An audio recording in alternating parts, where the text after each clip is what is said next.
Tapi di mana dengan penderitaan itu kita malah mendidik diri kita jadi orang yang disiplin. Dan kita bisa jadi disiplin. Dan setelah kita bisa jadi disiplin, kita bangga sama diri kita sendiri. Itu kebahagiaan. Oh, itu juga masuk kebahagiaan. Kebahagiaan. Iya. Happy dong. Wah, Iya. ternyata aku bisa loh. Benar-benar. Ngerjain skripsi. Ya, kuliah 4 tahun, ada yang 5 tahun, ada yang 6 tahun, nggak apa-apa ya. Itu hanyalah durasi. Yang penting hidup kalian habis itu jadi lebih baik.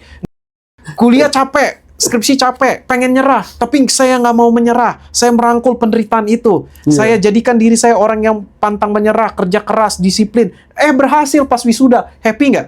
Happy banget. Itu konsep happiness. Kita berhasil merangkul penderitaan sebagai bagian dari hidup kita, dan kita jadikan itu momentum untuk kita jadi orang yang lebih baik. Itu happiness. Hai people, selamat datang di Ruang Berbisik. Tempat di mana ngeluarin bersik di kepala tanpa harus berbisik.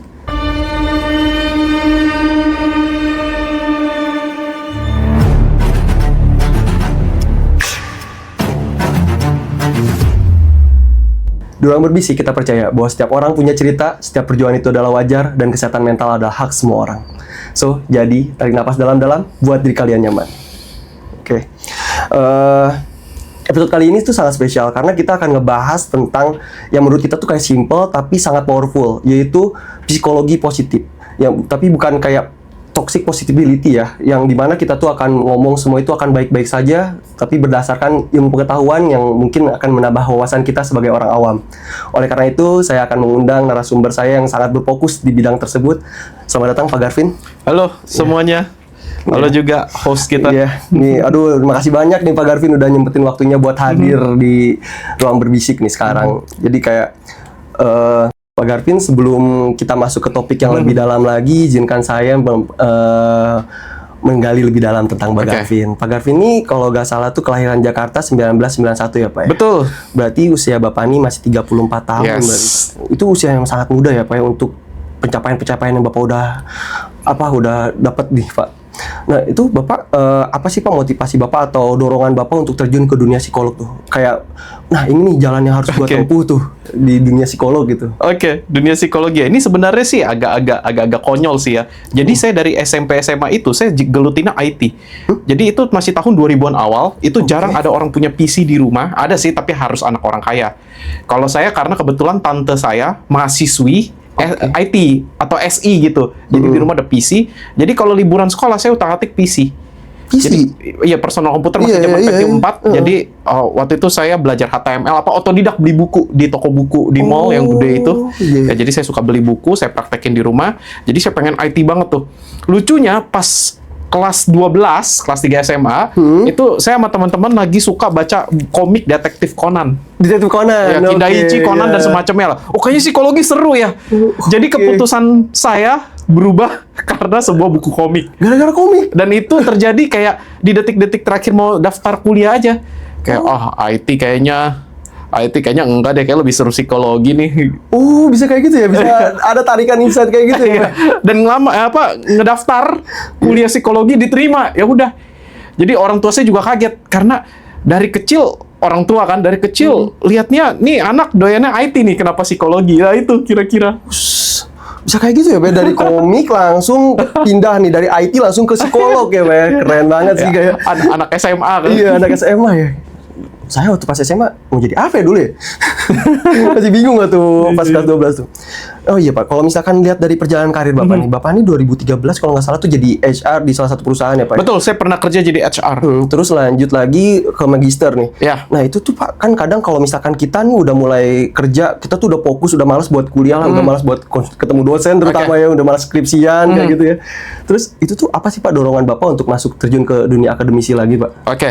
Jadi waktu saya kerja jadi HR, sebenarnya saya fine-fine aja sih, senang-senang aja kerja. Tapi ada satu titik di mana saya pikir kayaknya terlalu sayang. Waktu itu umur saya masih 20-an ya. Oke. 22. Kayaknya terlalu sayang kalau saya puas di jenjang karir ini sih. Dulu mikirnya gitu aja sih. Jadi saya pengen something yang lebih deh. Ya akhirnya ngambil magister sih. Sekarang ngambil doktor. Oh, sekarang ngambil S3 lagi. S3. Udah kalau misalkan saya lihat nih Pak Garvin ini mending panggil abang atau bapak nih? Abang kayaknya lebih enak ya. Boleh. Lihat nih dari sisi dari karirnya Bang Garvin udah ngambil S3 sekarang.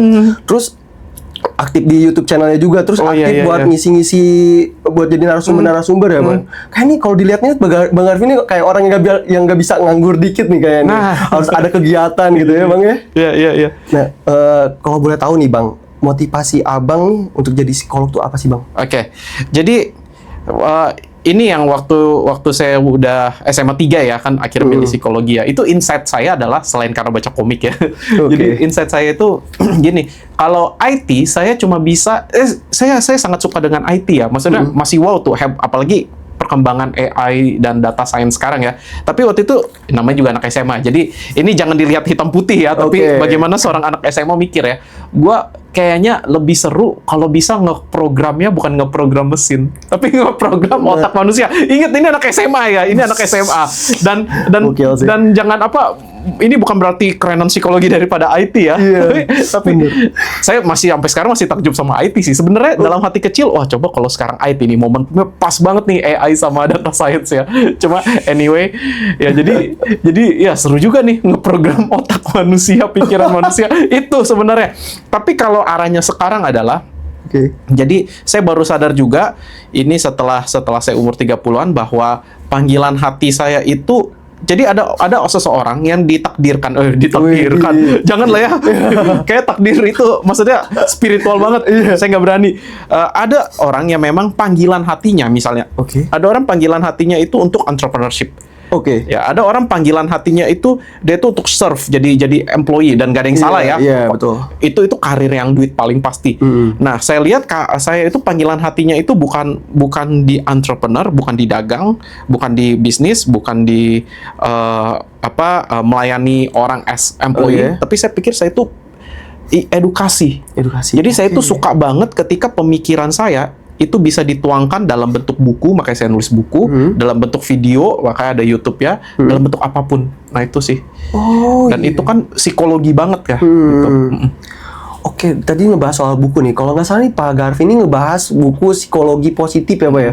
Nah itu kenapa Pak alasannya ngebahas psikologi positif? Ada dorongan atau pernah ada kasus atau apa gitu Pak yang ngebuat Bapak tuh kayak, kayak ini harus gue ambil nih psikologi positif. Nice. Gini, kalau psikologi positif. Jadi itu saya tulis di umur saya 29 ya, maksudnya itu udah cukup lama. Jadi psikologi positif itu bermula dari orang-orang sering pikir bahwa psikologi itu berkaitan dengan gangguan mental. Seringnya gitu. Jadi misalnya saya mau pergi ke bandara, panggil taksi online. Biasa kan driver suka basa-basi kan. Nanya kerjaan apa, saya bilang saya psikolog. Nah dia suka bilang, kalau gitu bisa baca pikiran saya dong, ada gangguan jiwa apa dong gitu. Istri saya begini-begini malah curhatin istri ya kan. Istri saya ada gangguan nggak?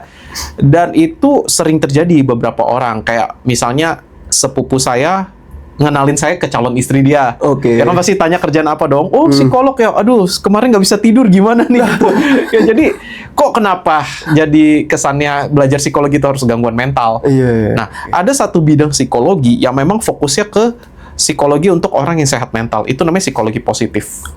Jadi berkebalikan dengan psikologi abnormal. Abnormal kan berarti ngomongin yang sakit-sakit ya. Kalau ini psikologi positif ngomongin yang sehat-sehat gitu. Nah, itu saya pikir sebuah bidang yang kayaknya masih jarang orang bahas di Indonesia karena saat itu kan trennya mental health kan. Kamu NPD, kamu ini. Itu. Gak ada yang bahas gimana jadi orang sehat. Nah, itu momennya saya masuk. Ngebahas tentang mental sehat. Menarik banget ya Pak ya. Kalau misalkan dilihat lagi tuh kayak kapan sih Pak kalau misalkan kita nih kan ada pasti momen dimana orang tuh kayak depresi ya Pak ya di masa hidupnya tuh. Terus apakah positif psikologi tuh bisa diterapkan ke orang yang depresi yang udah bener-bener kayak udah di ujung tanduk banget, ujung jurang banget nih di ini tuh bisa nggak sih Pak diterapkan? Ini kalau psikologi positif tuh ibarat gini. Saya pakai perumpamannya dokter dulu ya. Kita kan kepikirannya ke dokter pas sakit doang. Kan kalau ada sakit baru ke dokter. Kita nggak pernah kepikiran gimana kalau kita ke dokter dalam kondisi sehat supaya kita bisa mempertahankan kondisi sehat atau bahkan kita jadi orang yang bugar. Paham ya maksudnya ya? Nah, psikologi positif tuh sebenarnya ke sono. Blind spot yang orang-orang nggak lihat. Orang pikir pergi ke psikolog itu cuma buat kalau gue nggak bisa tidur, gue depresi, gue kayaknya sering cemas. Jadi dalam kondisi negatif. Mengapa tidak pergi ke psikolog dalam kondisi positif? Positif di sini dalam kondisi sehat mental. Biar apa? Biar kita bisa mempertahankan kesehatan mental kita. Bahkan lebih dari itu. Bahkan kita bisa mencapai kondisi yang namanya itu flourishing. Flourishing itu maksudnya Kita sehat mental dan Oke. kita grow terus. Nah, psikologi positif itu sebenarnya masuknya ke sono, mencegah kita untuk masuk ke kondisi negatif dalam arti gangguan mental, dan bagaimana kita yang sehat mental nih kayak teman-teman ya yang ada di sini itu bisa grow. Ya, jadi kalau dokter ibarat gitu, jangan ke dokter pas sakit, pas sehat. Biar apa? Biar bugar, biar mempertahankan kondisi sehat. Nah, itu kan perspektif yang masih jarang ya. Psikologi positif ngambil perspektif itu. Oke. Kalau ini Pak, kayak kan tadi sempat nyinggung kayak kesehatan mental nih Pak. Terus menurut Bapak nih gimana kondisi Indonesia nih sekarang yang kita nih kan lagi booming banget ngebahasin kesehatan mental. Itu tuh apakah kesehatan mental isu kesehatan mental kita tuh udah benar-benar maju atau emang maju di permukaan doang nih Pak? Oke, ini kalau saya dikasih setengah jam jelasin ini sambil marah-marah bisa nih. Oke, ini seru banget nih Pak. Aduh, jadi gini, satu sisi saya senang banyak orang peduli dengan kesehatan mental, itu udah bagus banget. Di satu sisi, istilah-istilah kesehatan mental itu banyak yang misuse. Kalau dibilang penyalahgunaan ekstrim lah ya, salah penggunaan. Contoh paling simple. Jadi saya tuh main di sebuah forum Reddit lah ya, mungkin pada main ya Reddit. Jadi dan kalau Reddit kan anonim, saya nggak pakai nama saya dong. Saya pasti pakai username yang anonim dan nggak ada yang tahu itu saya. Ada orang Indonesia, dia curhat bahwa katanya orang tuanya NPD. Kenapa NPD? Karena bapaknya selalu merasa dirinya yang benar. Yang menurut saya adalah, kalau kita tinggal di Indonesia, wajar kalau orang tua merasa dirinya lebih tahu dari anak. Sangat wajar. Karena mohon maaf, kita dimandiin sama orang tua dulu. Mohon maaf, kita dicebokin sama orang tua. Semuanya kan diajarinnya dan dilakukannya sama orang tua dari kecil kan. Jadi pasti orang tua kita kan selalu berpikir di atas kita. Itu sangat wajar ya. Itu sangat wajar dan menurut saya ya benar gitu. Jadi cerita bapaknya nih maksa dia untuk pilih jurusan kuliah ini. Bapaknya selalu pengen pendapatnya yang mesti didengarkan gitu. Jadi dia curhat bapaknya NPD. Nah, saya dengan akun anonim saya bilang, itu kayaknya bukan NPD deh. Itu wajar. Ya nggak sih, kayak orang tua pasti kayak, nah kamu ini aja, tapi menurut papa bagus, pasti orang tua akan merasa benar. Ya bisa didiskusikan tentunya, cuma kan polanya gitu kan. Nah, saya bilang itu bukan NPD, itu wajar orang tua merasa pendapatnya lebih benar karena backgroundnya kita dari bayi kan sama ini. Ya, jadi mungkin yang masalah adalah komunikasinya, saya bilang gitu. Bagaimana kamu menyampaikan ide ke ayah kamu, dan ayah kamu juga, ya kita nggak bisa ngubah bapak kita lah ya. Jadi kita ngubah komunikasi kita biar lebih diterima bapak kita, sehingga bapak kita mau dengerin. Tahu nggak jawabannya apa? Gimana Pak? Ada orang komen gini, don't believe him, maksudnya saya. This guy knows nothing about mental health and psychology. Gila. Padahal itu kan anonim ya. Jadi orang-orang pengen banget tuh semua orang yang menyebalkan tuh dibilangnya NPD. Lah, gitu. Guru gua nggak gini NPD dia. Temen gua gini NPD dia. Bapak gua gini. Padahal NPD nggak kayak gitu. Mukul rata semua langsung NPD. Semuanya nyebelin NPD. Buset. Ya. Oke ya. Jadi ya itu memang jadi sebuah isu, itu baru NPD nih. Oke. Sedikitlah yang lain yang belakangan saya lagi sebel, tapi saya udah mulai males sih ngelurusin ya. Karena kejadian yang NPD itu menurut saya kayak astaga emang sulit diluruskan. ADHD itu kayak gimana? Sekarang kan dikit-dikit ADHD, susah konsen ADHD, bosanan ADHD. Enggak. Kalau teman-teman di sini bisa lulus SMA, bisa lulus kuliah tanpa kesulitan berarti itu nggak sampai depresi lah ya. Ya ada yang, Pak saya 5 semester, it's okay lah, itu masih lulus kuliah dengan oke. Masih bisa kerja, itu nggak ADHD. ADHD itu adalah kesulitan berkonsentrasi yang sampai level disorder. Namanya aja Attention Deficit and Hyperactivity Disorder. Jadi ADHD itu udah di level disorder. Ketidakteraturan, kekacauan. Artinya apa? Susah konsennya, bikin kacau. Itu ADHD yang benar. Contohnya apa? ADHD yang benar itu nggak mungkin bisa duduk di kampus kuliah 4 tahun anteng. Itu kalau bener ADHD itu susah banget untuk duduk diam. Sedangkan kalian, siapapun yang nonton ini yang pernah mengaku ADHD tapi bisa ya duduk diam kuliah tapi bengong tapi susah konsen, itu nggak ADHD. Susah konsen iya, tapi itu nggak gangguan jiwa. Nah itu ADHD itu misuse banget. Sampai kemarin ada yang WA, saya mau di-assess dong ADHD atau enggak. Saya tanya, Anda pendidikannya sampai mana? Dia bilang S1. Oke, selama S1 bisa duduk di kelas dengerin dosen 2 jam bisa, tapi ya kadang ngantuk, kadang nggak konsen. Sekarang ngapain? Kerja bisa duduk juga dari pagi ke sore, ya bisa, walaupun kadang juga ya main-main HP. Itu kayaknya sih nggak ADHD deh. ADHD itu nggak bisa duduk tenang. Oke Pak, ngebahas soal Ya. ini Pak, kayak kan tadi ngebahas kayak anak-anak muda nih, berarti cenderung ke Gen Z ya Pak ya. Kayak menurut Bapak nih, kan dari pengalaman Bapak sebagai mengajar dulu maupun sekarang nih, apa sih yang masalah mental yang paling sering muncul pada Gen Z nih Pak, terutama anak muda sekarang sih Pak? Kalau ngelihat data, memang yang meningkat itu kecemasan dan depresi. Kalau ngelihat data ya. Kalau ngelihat data. Jadi gini sih, sebenarnya saya ini asumsi pribadi nih. Jadi ini hipotesis ya teman-teman ya, hipotesis saya. Sebenarnya bukan kasus kecemasan dan depresi yang meningkat. Tapi semakin banyak orang yang melaporkan dia mengalami kecemasan dan depresi. Beda nih. Zaman dulu mungkin, di zaman orang tua saya, mungkin kecemasan, depresi nggak akan dipublish ke orang-orang. Kebayang ya maksudnya ya? Dan mungkin mereka nggak aware itu namanya depresi. Mungkin mereka nggak aware itu namanya gangguan kecemasan. Ya, sedangkan kalau sekarang, karena awareness-nya udah naik, dan orang lebih berani untuk bercerita, jadi memang secara data kasusnya meningkat. Gitu. Ya itu belum lagi nanti kita ngomong dari kondisi sosialnya ya. Tapi mungkin kayaknya mau nanya dulu, silakan. Ini Pak, berarti Bapak ini lebih setuju Gen Z itu bahwa kan emang Gen Z ini yang paling sering vokal banget ngebahas soal mental health mereka. Mereka tuh bisa dibilang generasi yang paling berani lah untuk bisa terbuka soal mental health. Berarti Bapak lebih setuju soal Gen Z yang tadi yang Bapak bilang tadi ya Pak ya? Yang kayak ini tuh lebih terbuka, terus yang lebih ini.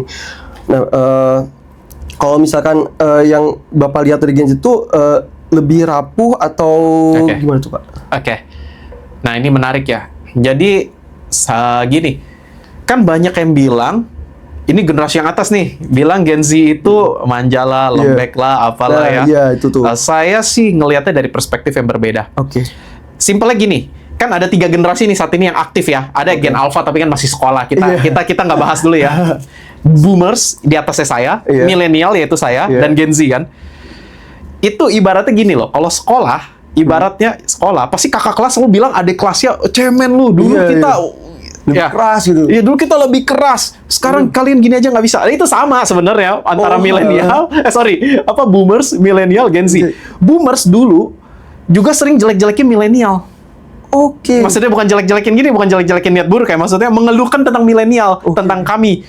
Ya, contoh kalau di generasi yang boomer, kalian mikirinnya passion, mas apa itu passion? Zaman dulu kami nggak mikirin passion, yang penting bisa makan. Ya, milenial dikritik karena memikirkan passion dan memikirkan ya pokoknya beda gitu, berbeda dengan boomers. Nah sama sekarang Gen Z itu sekarang ngomonginnya adalah mental health. Bahkan ada riset katanya Gen Z itu nggak apa-apa gaji nggak gede-gede amat, yang penting kerjaannya tetap menenangkan mental. Ya itu di mata milenial mungkin kayak apa-apaan itu, udah dapat kerjaan, udah enak kerjaannya. Jadi kalau menurut saya itu hanya masalah setiap generasi melihat dengan perspektifnya sendiri. Ya, kayak boomers ngeliat milenial gini, boomers itu kan hidup di era ekonomi belum stabil. Makan susah. Sering dengar nggak kakek kalian ya cerita ya, 1 butir telur bagi 3. Nah iya benar. Ya dimana kita sekarang 1 kali makan Indomie 2 bungkus. Indomie sebungkus telurnya 2. Indomie 2 bungkus saya sih itu kayak. 2 bungkus kayak nggak apa-apa sih. Nah, jadi di perspektif milenial yang paling penting adalah punya penghasilan dengan cara apapun. Di boomers. Ya karena itu ekonominya sulit ya. Punya penghasilan, punya pekerjaan dengan cara apapun, nggak pikirin passion. Milenial seperti saya lahir ketika kondisi ekonomi stabil, mulai stabil. Jadi saya udah bisa dapat pendidikan. Ketika udah dapat pendidikan, kan mulai ngerti bahwa pekerjaan itu ada banyak jenis. Ada yang namanya passion. Nah, generasi milenial akan mikirinnya passion. Dari kacamata passion. Di mana boomers akan mikir apa-apaan itu passion. Zaman dulu nggak ada. Buktinya dulu papa nggak mikirin passion hidup. Nah, kebayang ya? Kebayang ya? Iya, itu. Milenial, ya, lalu ke Gen Z. Gen Z itu hidup di mana mereka itu bebas ngomong. Beda dengan milenial loh. Milenial itu generasi di mana nggak boleh ngomong. Oh, Beda ucapan sama boomers, hantam. Iya benar, Pak. Ya. Ngalamin saya. Nah, karena milenial tahu bagaimana rasanya kalau bersuara dihantam itu nggak enak, maka milenial akhirnya mempersilahkan Gen Z untuk berbicara. Oh. Jadi Gen Z itu tumbuh besar dengan kesempatan untuk berbicara yang besar. Apalagi mereka sejak kecil sudah terpapar dengan sosial media. Jadi kebutuhan Gen Z untuk mengekspresikan diri itu besar banget. Kebayang ya? Iya, iya. Nah, segala sesuatu yang tidak terkendali kan akhirnya menyebalkan tanda kutip ya. Milenial terganggu. Apaan baru kerja gini udah ngeluh-ngeluh capek. Dulu saya capek, saya diem aja. Nah, kebayang ya jadi gapnya ya. Kita tinggal tunggu aja 10 tahun lagi Gen Z akan ngeluhin Gen Alpha. Itu pasti. Iya, jadi bukan masalah lembek nggak lembek. Iya. Setiap generasi hidup di eranya masing-masing, di mana generasi atas gagal memahami itu. Oh. Kita tunggu aja Gen Z Iya. akan ngeluhin Gen Alpha, dan nunggu 30 tahun lagi Gen Alpha ngeluhin Gen Beta. Iya, nah lu tungguin ya. Gen Z Oke, nih, oke, pasti oke. kena nih. Iya, iya. Ntar, apaan lu cemen lu kayak gitu gitu. Dulu saya main sosmed biasa aja. Iya, kita nggak pernah depresi, malah kita ungkapin semuanya di sosmed. Iya. Berarti Pak, kalau misalkan ngebahas soal sosial media tuh, apa sih kalau misalkan pengaruh dari sosial media, hubungan Oke. antara pengguna teknologi di media sosial yang dengan meningkatnya isu kesehatan mental di Gen Z, Pak? Oke, nah ini kita bilang ya, setiap gen itu terlahir di eranya masing-masing. Iya. Gen Z itu era sosial media banget nih. Oke. Ya beda dengan saya baru terpapar media sosial tuh di umur 17, 18, 19. Oh iya. Ya Gen Z kan dari sedini mungkin ya. Iya. Oh iya, sedikit itu saya milenial 17 tahun kok udah terpapar media sosial karena di rumah saya ada PC dan internet karena tante saya mahasiswi informatika. Oke. Itu saya punya privilege. Yang lain teman-teman saya mungkin di umur 25, 24 baru ada sosial media ya. Iya, Nah, iya. kita lanjut. Jadi Oke. secara normatif Gen Z itu sosial media udah terpapar sejak dini ya. Nah, gini, kira-kira saya bandingin dengan milenial karena milenial yang ngeluhin Gen Z. Iya. Di zaman saya dulu waktu SD atau SMP, kalau saya mau bandingin diri saya akan bandingin dirinya dengan siapa? Kalau nggak teman sekomplek atau sekampung, Oke. teman sekolah, ya. Jadi bisa liburan nih, masuk sekolah habis liburan, saya nanya dong ke teman-teman, teman komplek atau teman kampung ya. Kebetulan saya dulu tinggalnya nggak di komplek, jadi teman kampung. Oh, ya. Saya tanya dong di sekitar kampung saya dong, liburannya kemana? Ke Puncak. Liburannya kemana? Ke Lembang. Saya tanya teman sekolah nih, liburannya kemana? Ke Lembang. Sejauh-jauhnya, sekaya-kayanya, itu liburannya ke Bali. Oke. Kebayang nggak? Jadi kalau zaman dulu perbandingannya itu hanyalah ke teman satu komplek atau satu kampung, satu perumahan, dan teman satu sekolah. Di mana gap antara sosial ekonominya itu nggak tinggi-tinggi amat. Iya, Dan iya. kalau satu sekolah ada yang kaya dengan yang, mohon maaf ya, dengan yang Iya. miskin gapnya ada, tapi nggak akan ekstrim dong. Iya, betul. Yang satu liburannya di Jakarta doang, yang satu paling jauh-jauhnya Bali. Gitu kayak saya dulu, ya sekaya-kayanya teman saya itu ke Bali. Oke. Nah, itu udah kaya banget tuh. Nah, kalau mau bandingin prestasi pun, juga prestasinya juga gapnya nggak akan jauh dong. Paling kalau saya dibandingin sama anak tetangga, ya anak tetangga paling itu lihat tuh tetangga juara satu sekecamatan misalnya. Ya down sih, tapi dibandinginnya sama yang satu kecamatan ya. Ya, Dan masih manusia, wih. Iya. Gen Z kagak. Perbandingan Gen Z adalah satu dunia. Betul. Ya kebayang ya. Jadi kalau Gen Z dia liburan nggak kemana-mana, dia buka sosmed, ada anak entah siapa lagi pamerin liburan ke misalnya ke mana nih, Alaska misalnya, ekstrim sekalian ya, atau lagi liburan ke Australia. Dia akan langsung menilai, wah gua rendah banget nih cuma di sini. Atau dia ngebandingin dirinya sama siapa, dia lagi scroll IG, tiba-tiba muncul Timothy Ronald. Buset, jauh Wah, banget. seumuran tapi hartanya Iya. jutaan kali lipat daripada gue. Iya. Jadi kebayang nggak gap perbandingannya itu makin ekstrim. Iya, iya. Itu yang akhirnya bikin Gen Z lebih rentan terhadap perbandingan yang nggak realistis. Pertama, ya, kenapa Gen Z akhirnya dibilang sukanya instan-instan? Karena perbandingan dia juga udah nggak realistis. Oke. Kalau milenial perbandingannya teman sekomplek, teman sekampung, teman sesekolahan, yang realistis aja. Iya. Gue pengen juara 1 tahun depan, masih realistis. Ya karena gap tertingginya di situ. Nah kalau Gen Z enggak, itu dia akhirnya yang bikin Itu. pengen instan, gampang merasa capek lah Iya. apa gitu. Iya, berarti emang distraksi dari sosial media itu kan pengaruh banget ya. Iya, Kayak iya, iya. kita waktu, bener tuh Pak, saya ngerasain kayak kalau misalnya waktu pas sekolah dulu kan sebelum ada sosmed tuh kayak saingan gue cuma lu doang bisa lah Iya. kejar gitu kayak ini mah. Nah sekarang sosial media ada yang lebih ini, ada yang udah usaha dari kecil juga kan kayak buset nih orang udah dapat 100 juta pertama Iya. kayak gitu kan kayak bener-bener kena tuh ya mentalnya tuh kayak. Sulit banget ya ternyata jadi. Menurut saya aneh loh, Gen Z itu sekarang kapan di umur berapa 1 miliar pertama kamu, di umur berapa 1 juta pertama kamu? What? Kayaknya dulu kami tidak pernah kepikiran itu. Iya. Karena perbandingannya Jauh. ya. Bener jauh banget. Perbandingan jauh banget. Sama ini Pak, kayak kalau misalkan kita tuh kayak pernah ngeliat kayak saya tuh kayak pernah lihat di TikTok tuh kayak ada konten yang anak kedua tuh lebih kuat kayak gitu. Dia tuh karena dia tuh udah pernah biasa ngelakuin ini itu tanpa dilarang-larang. Nah Pak, itu tuh hal tersebut tuh bisa nimbulin NPD gak sih Pak ke si anak kedua? Nimbulin apa? Yang kayak NPD. Oke. Gini, kita kalau ngelihat kepribadian dan urutan kelahiran itu mesti lihatnya bukan sebagai urutan kelahiran, tapi ngelihat dia lingkungan ya, sorry. Jadi gini, ini secara umum, anak pertama biasanya lebih kuat, lebih disiplin. Kenapa? Karena dialah yang dicontohin adik-adiknya. Dia merasa dia dicontohin adik-adiknya dan dia yang sering ditugasin orang tua. Orang pertama dari semua saudaranya yang akan mendapat penugasan dari orang tua. Jadi anak sulung itu terbiasa disiplin, lebih bisa diatur, ngomong kasarnya gitu ya. Oke. Kenapa begitu? Karena kondisi sosialnya. Anak bungsu biasanya tanda kutip lebih manja di sini bukan manja cemen ya, tapi manja kayak lebih manis gitu lah kalau ngomong. Ya lebih pandai mengambil hati juga. Kenapa? Karena dia memang dari kecil kondisi sosialnya adalah yang paling disayang. Oh. Ya, kebayangkan bungsu. Nah, tengah itu adalah orang yang nggak dapat perhatian pertama karena bukan anak sulung. Anak sulung tuh perhatiannya paling banyak. Oke. Ya, karena dia the first. Dia akan mulai berkurang ketika muncul adik-adiknya. Ya, jadi dapat perhatian paling banyak itu pertama dan terakhir. Nah, tengah ini nggak dapat perhatian itu. Ya, dia mau dibilang sulung bukan, bungsu bukan. Nah, akhirnya dia tumbuh besar dengan lebih mengandalkan diri sendiri. Oke. Ya, tapi ini kita nggak lihat dari urutan sebenarnya, karena bisa aja kondisi sosialnya beda. Ada yang gue anak tengah, tapi kok gue seperti anak sulung? Karena ternyata kakaknya sejak kecil keluar kota. Jadi walaupun dia anak tengah, peran dia di rumah itu adalah sulung. Jadi kebayang ya.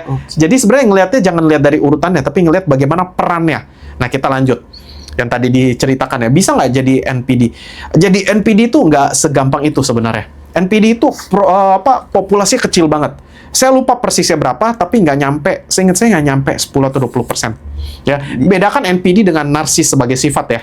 Oh, oke. Jadi narsis sebagai sifat itu adalah kita mencintai diri kita sendiri, merasa diri kita hebat. Oke. Semua orang punya sifat itu dalam kadar yang kecil. Oh, iya. Pastilah yang kalian misalnya di sini teman-teman ya, misalnya jago apa, pasti kalian punya sisi narsis di bidang itu. Oke. Ya, misalnya jago fotografi, pasti punya sisi narsis di bidang fotografi. Lihat nih foto gue nih keren-keren. Dan itu manusiawi. Karena kita semua punya kebutuhan untuk diakui. Ya, jadi kita semua punya sifat narsis, tapi kadarnya berbeda-beda. Let's say 5%, 3%, 2%. NPD itu adalah kadar narsis yang sedemikian tingginya, sedemikian tinggi tidak tertanggulangi lagi dan memunculkan disorder, narcissistic personality disorder. Nah, NPD itu nanti jatuhnya, NPD itu nyebelin banget sih. Kenapa tuh, Pak? Nyebelin banget. Kalau udah di level yang parah ya, kan NPD itu level parah ya. Oke. NPD itu dia selalu merasa orang lain pasti salah.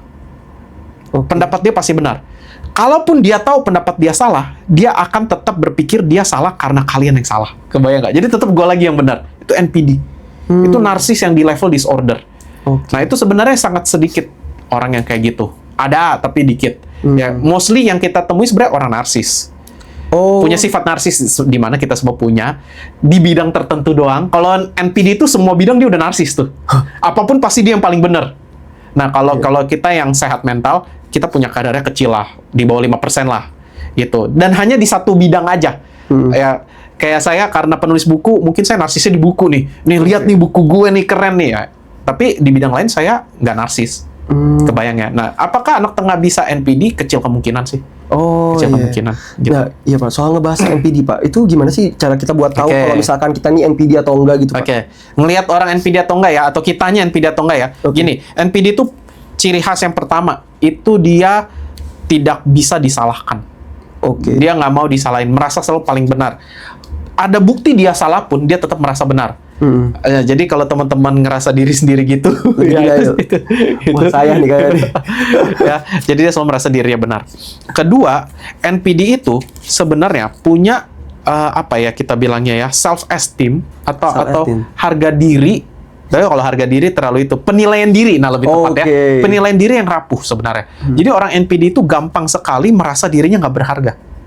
Makanya perilakunya nyala-nyalain orang. Contoh nih, misalnya teman-teman di sini pasti pernah lah dapat kritikan. Dan kita bisa milah kan, mana kritikan yang perlu kita abaikan, mana kritikan yang perlu kita pikirin. Nah, NPD, kritikan sekecil apapun, itu ngeganggu dia banget.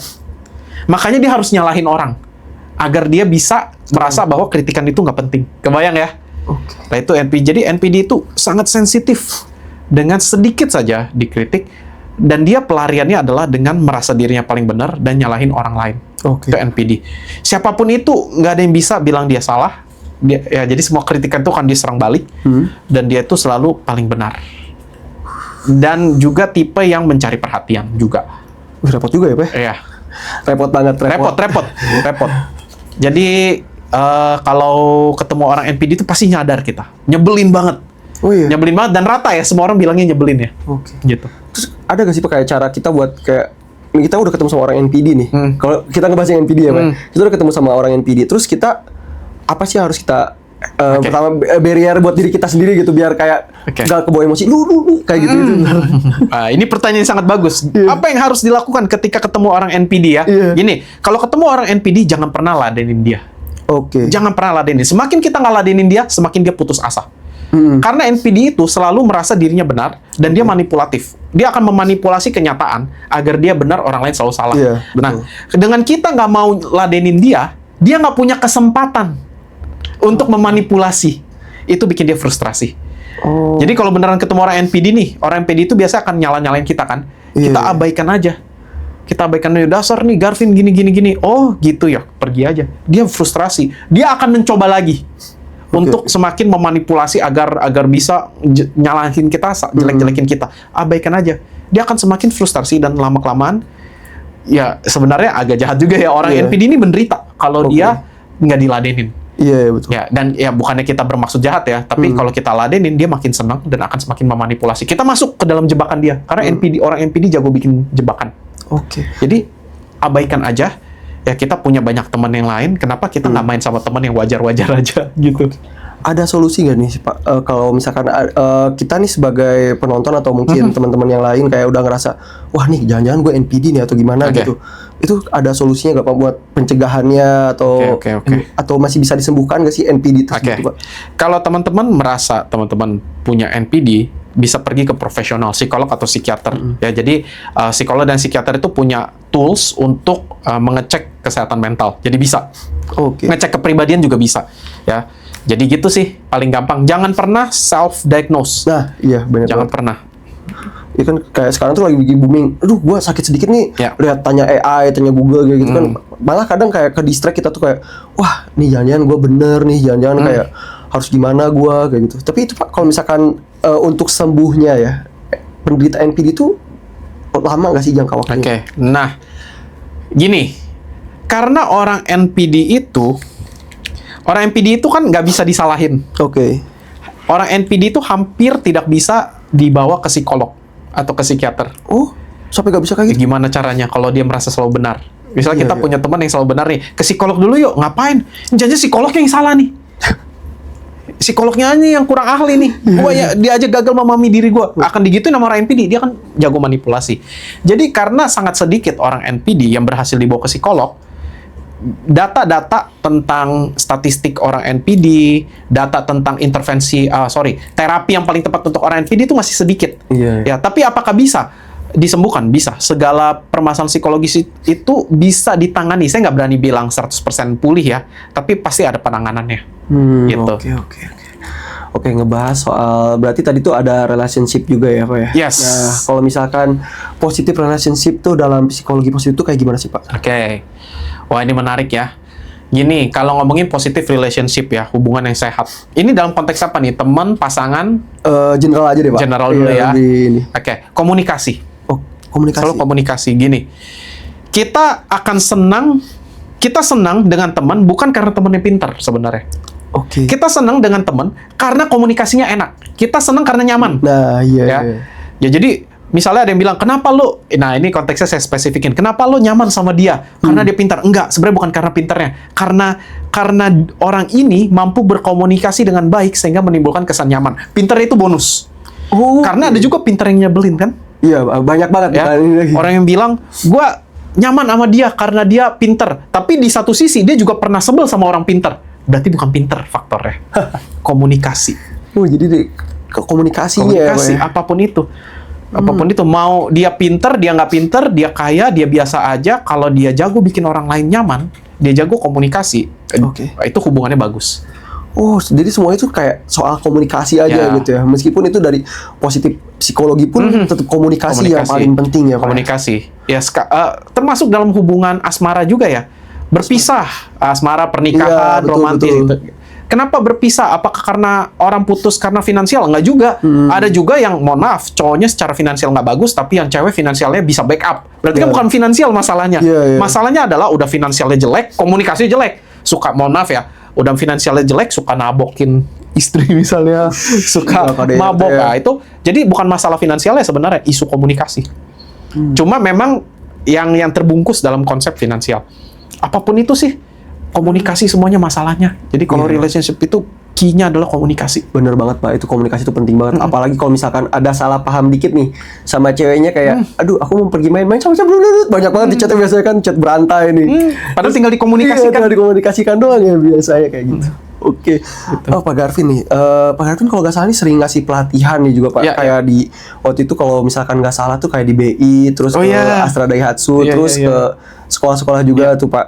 Nah, ada gak sih, Pak, dari semua pengalaman itu ada gak satu teknik atau praktik psikologi positif yang paling sederhana tapi paling berdampak bisa langsung dipraktikkan sama audiens atau penonton yang di sini itu? Oh, oke. Wow. Ini pertanyaannya bagus nih. Jadi yang bisa langsung dipraktikkan ya. Mm-mm.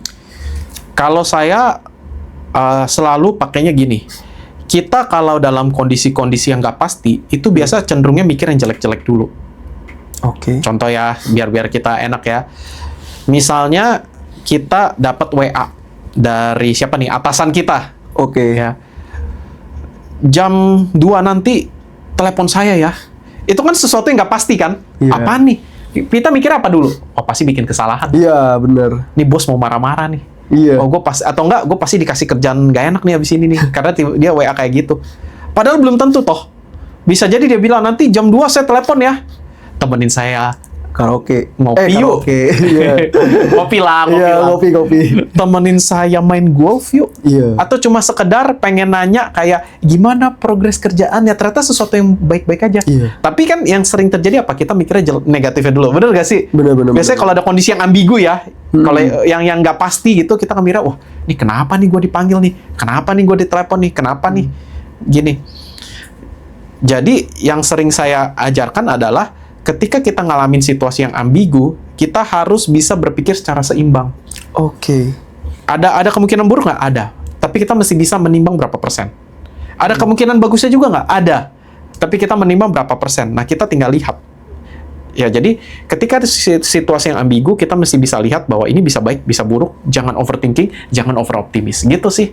Nah, itu yang biasa susah tuh. Overthinking sama over optimis tuh susah banget buat kayak ini ngambil keputusannya harus kayak gimana kayak gitu. Bener, susah banget tuh. Terutama Nah, kayak oke. saya tuh. Susah banget, Pak. Itu Oke. gimana tuh? Ada solusinya? Nah, ini dia nih, saya mau nambahin pas.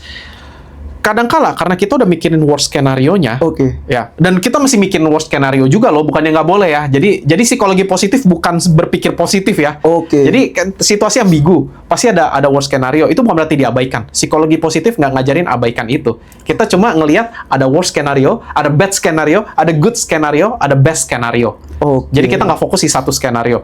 Tapi worst skenario itu tetap harus kita pikirin. Kita antisipasi. Ya misalnya, wah ini bos bakal ngomel nih gara-gara kemarin misalnya ada apa. Berarti kita mesti siapin jawaban dulu. Kalau misal ditanya itu, jawabnya apa? Ya kalau Oke. nggak ditanya bagus dong. Ya. Bener. Oke. Kita perlu antisipasi plus satu. Kadangkala karena kita keburu cemas duluan, yang tadi ngomong ya, Oh, iya. overthinking kan, Iya, susah mikirin good iya. skenario kan. Betul. Jadi keburu overthinking duluan. Saya ajarin ini hampir di semua training, saya ajarin si teknik ini. Ini simple banget, pernapasan. Gimana caranya kita langsung balik tenang lagi kalau lagi overthinking. Namanya metode pernapasan 478. 478. Tarik napas 4 detik, Tarik nafas 4 detik, tahan 7 detik, tahan 7 detik, hembusin lagi 8 detik. hembusin 8 detik. Itu menenangkan sistem syaraf simpatetik kita yang lagi over. Oh. Jadi ditenangin. Ya, jadi napas 4, 7, 8. Jadi misalnya udah cemas nih, kan kepikirannya worst scenario ya, dan nggak apa-apa. Ya, kita manusia memang harus mempersiapkan hal-hal buruk Iya, terjadi. betul. Tapi masalahnya nggak bisa tenang nih. Nggak bisa tenang. Gimana cara tenanginnya? 4, 7, 8. Ke toilet, ya, tarik napas 4 detik, tahan, hembusin 8 detik. Ya, nggak usah overthinking dengan 4, 7, 8 ya, ntar ada yang saking cemasnya ngeliatin jam. Nggak usah. Maksudnya adalah 4 itu kira-kira aja, 7 Iya. dikira-kira, 8 dikira-kira. Gitu. Wah, Itu bisa dipakai tuh. Itu Iya, itu bisa dalam dipakai buat kondisi teman-teman. overthinking sangat powerful. biasanya kalau lagi mau sidang skripsi atau Yes. mau interview tuh kan kadang suka Yes. cemas banget tuh ya. Gak usah jauh-jauh lah kita mikirnya skripsi sama interview aja. Yes. Ya. Itu kayak bener-bener challenging juga kan. Terus kadang ini nanti dosennya ngebahas apa, ini takutnya ngebahas gimana kan. Bener-bener itu guna banget sih Pak. Sama Pak, kalau misalkan dari sisi positif psikologi nih Pak, itu rasa syukur tuh termasuk psikologi Oke. positif gak sih Pak? Ya, rasa syukur itu termasuk psikologi positif. Salah satu hal yang harus dipraktekkan dalam psikologi positif. Tapi saya kasih catatan dulu ya. Bersyukur itu seringkali disalahgunakan juga sih. Oke. Misalnya, kalau kita lagi kena musibah, kan kita suka ini, masih untung. Saya kemarin nonton berita deh, jadi saya cerita aja di nonton berita ada kecelakaan. Saya nggak ngerti dah hostnya gimana ngomong gini. Untung ya tidak ada korban jiwa ya. Padahal itu semuanya masuk rumah sakit. Itu pas saya denger ini hostnya emang nggak ada briefing ya. Kok masih bisa ngomong kayak gitu? Kami bersyukur Oke. tidak ada korban jiwa di sini. Padahal itu semua masuk rumah sakit. Itu kan bukan sesuatu yang disyukuri. Iya, Nah, iya, jadi baik. bersyukur itu jangan juga dilakukan dalam kondisi lagi ada musibah. Oke. Ya. Bersyukur itu artinya adalah kita menyadari ada hal baik yang terjadi. Jadi memang harus ada hal baik dulu nih. Ya, bersyukur itu kita menyadari hal baik yang terjadi. Misalnya apa bersyukur? Kita bangun tidur, keluar kamar, ada makanan. Itu kan hal baik. Iya syukuri. betul. Syukuri ya Pak. Kita keluar rumah cerah, nggak hujan, nggak terik, syukuri. Tapi jangan ada musibah, kami bersyukur, tidak ada korban jiwa. Wah, itu 10 masuk rumah sakit semua. Itu bukan bersyukur. Ya kebayang ya jadinya ya. Ya part of psikologi positif ya. Menyadari hal baik yang memang terjadi. Oke, berarti kalau misalkan ada seseorang lagi di fase benar-benar krisis, benar-benar depresi kayak dari percintaannya, terus Jangan. kita kasih suruh solusi, udah bersyukur Jangan. aja gitu. Jangan, itu salah Jangan. berarti Pak. Salah, Salah jangan. banget. Jangan. Terus itu solusinya terus kita kayak gimana tuh? Oke. Kita support. Kalau yang kayak gitu kita dengerin. Dengan kondisi, maksudnya teman-teman bukan psikolog ya. Kalau psikolog ada tekniknya, tapi ini kan bukan psikolog nih ceritanya. Dengerin. Karena orang yang depresi, orang yang lagi patah hati, orang yang lagi down, itu mereka cuma butuh punya kesempatan ngeluapin. Oke. Ya orang yang patah hati kan pengen cuma ngeluapin, gue sedih banget, gue nggak tahu bisa ketemu kayak dia lagi atau enggak. Dia hanya butuh ngeluapin, kita dengerin. Itu bikin kelegaan sih. Nah, tadi tuh yang soal biar kelegaan tuh, ada gak sih Pak kayak tips and triknya tuh buat kayak pendengar tuh di fase lagi di fase burnout yang tadi tuh buat nerapin psikologi positifnya tuh dalam misalkan kayak dirinya sendiri tuh udah bisa defend gitu dari psikologi positifnya tuh Pak. Oke, ini buat orang yang lagi down-nya atau kita sebagai teman. Untuk orang yang lagi di down ya. Dan gimana cara pakai psikologi Iya, positif ya? iya, betul. Oke. Jadi buat teman-teman yang mungkin lagi burn out sama kerjaan, mungkin lagi patah hati atau mungkin lagi ya ada down lah ya dalam kondisi kehidupan. Jadi gimana nih cara praktikin psikologi positif? Psikologi positif itu ada satu istilah namanya engagement. Engagement itu artinya kita melakukan hal-hal yang kita suka. Oke. Atau nggak harus melakukan hal yang kita suka deh. Kita menikmati pekerjaan itu, terlepas dari suka atau enggak. Ya, itu penting. Nah, kita coba ya menikmati, misalnya yang patah hati nih. Yang patah hati, itu kan sedih banget ditinggal. Iya. Ya. Tapi coba bagaimana menikmati kondisi yang ada saat ini. Menikmati bukan berarti disyukuri ya. Iya, Jadi iya. bagaimana ini dalam kondisi kesendirian ini, saya bisa menikmati. Ya. Oh, denger lagu. Oh, misalnya, solo traveling. Ya nggak ada yang gangguin nih, nggak ada yang minta dikabarin lagi nih gitu. Jadi bisa solo traveling. Jadi kita mencari sesuatu yang bisa kita nikmati. Nah, itu Oke. cara untuk sedikit membantu. Oke, benar-benar. Cara yang kedua juga bisa, yang menurut saya juga sangat powerful sebenarnya. Tapi ini mungkin kita mungkin kadang kebawa gengsi juga ya. Tapi sebenarnya hubungi orang yang terdekat, ngobrol, Oke. ngobrol apapun. Ngobrol itu adalah salah satu tanda kutip obat pereda nyeri terkuat secara psikologis. Ngobrol ya. Ngobrol sama orang yang deket ya, sama orang yang deket. Oh iya Pak, kadang tuh kayak udah apa ya tadi tuh kayak Gen Z tuh kalau misalkan gimana ya cara ngomongnya, kalau mereka tuh kayak pingin ngehindar stop scrolling TikTok atau stop sosmed tuh Pak. Karena kan suka ada nih kayak gua mau puasa sosmed dulu buat ngehindarin kayak gitu-gitu. Itu bisa masuk ke psikologi positif atau enggak sih kayak buat ngilangin distraksi dari luar gitu. Scrolling ya. Ini kan misalnya patah hati atau burnout, pelariannya scrolling. Ya, itu tentu tidak recommended. Ya, scrolling itu nggak bagus. Tapi saya nggak bilang scrolling itu nggak boleh juga ya. Jangan salah paham. Jadi gini, scrolling sosial media itu memang menyenangkan. Ya, saya sendiri pun melakukannya, tapi dengan pembatasan. Ya, jadi scrolling itu gini, kira-kira dia ngerusak attention span kita, ngerusak daya atensi kita. Jadi kita jadi terbiasa apa? 3 detik nggak menarik scroll, 3 detik nggak menarik scroll, 3 detik nggak menarik scroll. Jadinya apa? Otak kita terbiasa ngerjain sesuatu, 3 detik udah nggak menyenangkan, udahan ah. Nah, itu yang buruk sebenarnya, dampak buruk scrolling. Itu kenapa orang-orang zaman sekarang kesulitan konsen. Kenapa orang-orang zaman sekarang susah baca buku sampai kelar? Karena buku itu kan sesuatu yang butuh atensi tinggi kan. Sedangkan kita dengan sosial media, kita terbiasa 3 detik scroll, 3 detik scroll. Baca baru 3 tulisan, udahan ah. Nah, itu bahayanya di sono sebenarnya. Ya, itu kenapa scrolling itu nggak disarankan. Sekaligus, karena scrolling, itu kan jadinya gini, kalau teman-teman coba deh, jangan dicoba sih, tapi mungkin pernah mencoba, scrolling 1 jam nonstop, kepalanya pusing. Iya, pusing. Dan kepala pusing, itu entah kenapa, perasaan terasa hampa. Terasa hampa itu kayak gimana ya, nggak feel good gitu, nggak feel good. Ya, itu jadi nggak bagus juga buat kesehatan mental. Ya, jadi scrolling sih sangat tidak saya sarankan. Ya, tapi kadang habis kerja capek, rebahan, pengen scrolling, boleh setengah jam aja. Setengah jam aja. Habis itu lanjut kegiatan lain. Ngobrol kayak sama orang rumah, di rumah sendirian.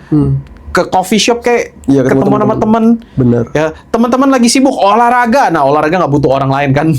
Jogging. Olahraga bener gak butuh orang lain. Kadang-kadang ya. Scrolling setengah jam aja udah. Buat ya udah deh, buat memanjakan diri deh. Udahan habis itu. Berarti kalau misalkan yang tadi yang istilah puasa sosmed tuh perlu juga? Perlu. Tapi nggak harus sampai yang benar-benar hapus sosmed dari handphone ya.